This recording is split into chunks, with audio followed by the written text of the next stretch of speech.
Hai,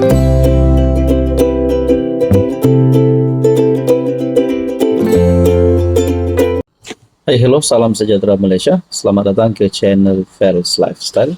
Terima kasih kerana terus setia dan terus bersama di dalam channel ini.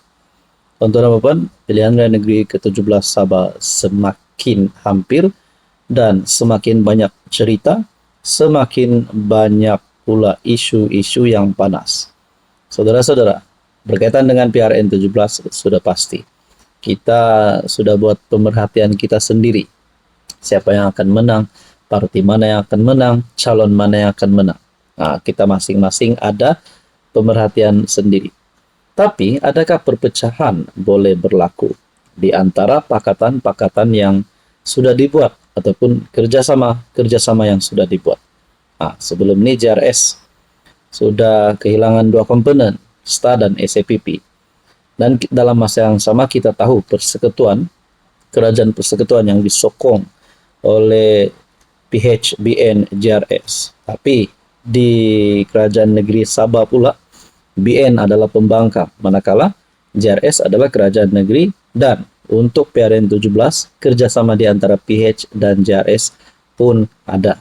Tapi persoalannya, bagaimana dengan pembahagian kerusi?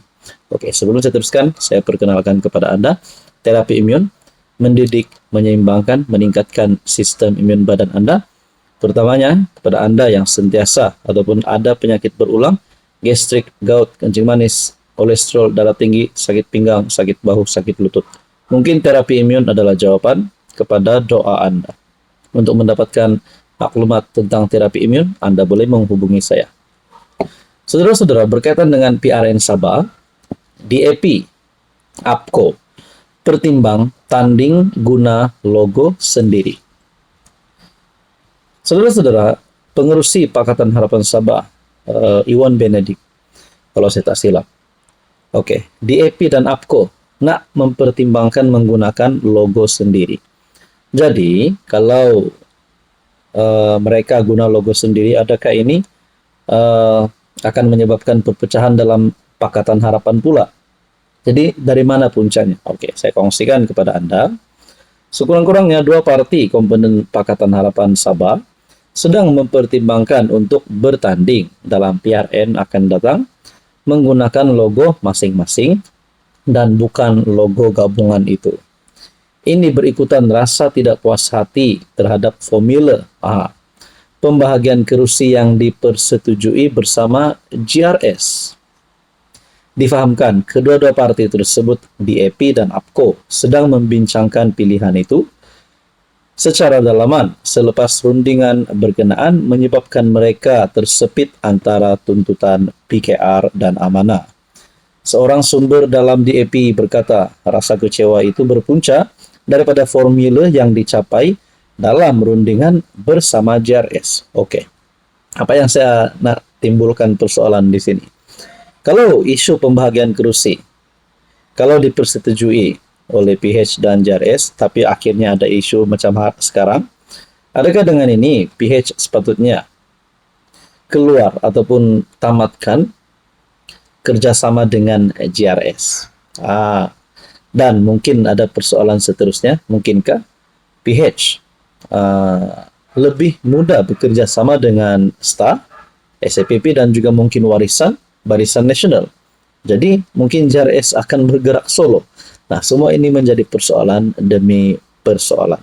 Nah, jadi bila kita lihat DAP, APCO pun nak mempertimbangkan tanding guna logo sendiri, pasti ada isu dalaman. Dan isunya adalah berkaitan dengan pembahagian kerusi yang dipersetujui oleh Gabungan Rakyat Sabah dan juga Pakatan Harapan Sabah.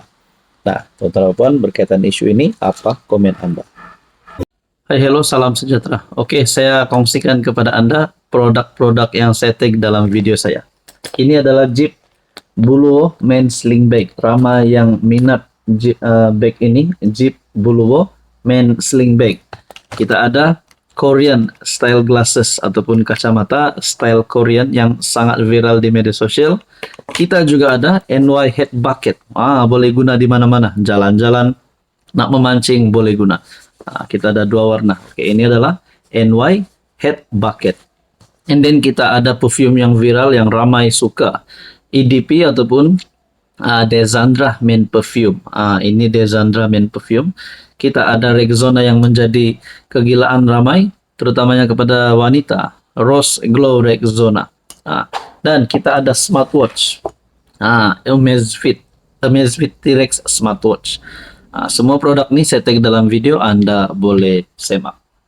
Hai, hello, salam sejahtera Malaysia. Selamat datang ke channel Fels Lifestyle. Terima kasih kerana terus setia dan terus bersama di dalam channel ini.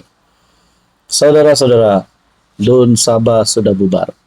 Spekulasi-spekulasi sudah tamat. Kerana Dun Sabah sudah bubar.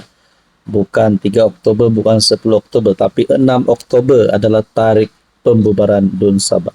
Tapi, kawan-kawan, tahukah Anda, pada tarikh 6 Oktober, kalau saya tak silap, pembubaran Dun Sabah diumumkan oleh Haji Jinor pada hampir jam 3 ataupun jam 3 lebih kalau saya tak silap. Tapi pada tarikh yang sama, 6 Oktober, satu lagi berita yang menggemparkan Haji Ji, menggemparkan penyokong GRS. Seperti yang kita tahu, nama Albert Tay tidak asing lagi berkaitan dengan skandal perlombongan Sabah. Tay adukan Haji Ji ke PDRM isu dilarang masuk Sabah. Kenapa saya kongsikan berita ini pada waktu pembubaran Dun Sabah diumumkan Haji Jinor? Karena saya nak timbulkan satu persoalan berkaitan dengan kelayakan Haji Jinor untuk bertanding PRN 17 sekiranya berlaku sesuatu. Oke, sebelum saya teruskan, saya sampaikan, saya kongsikan kepada Anda, ini adalah terapi imun. Transfer factor.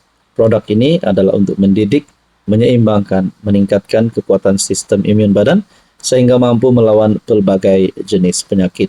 Penyakit berulang, sakit bahu, sakit pinggang, kolesterol, diabetes, kencing manis, darah tinggi. Mungkin terapi imun adalah jawaban kepada doa Anda.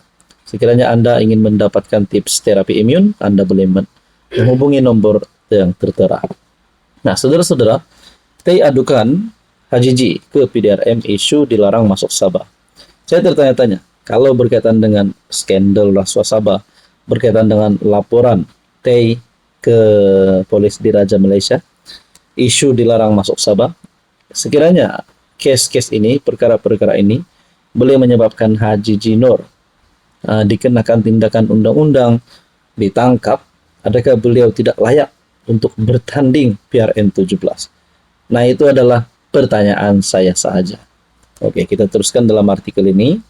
Ahli perniagaan Albert Tay membuat laporan polis terhadap Ketua Menteri Sabah, Haji Jinor, atas dakwaan mencampuri urusan kehakiman apabila menghalang dia memasuki negeri itu untuk menghadiri prosiding mahkamah.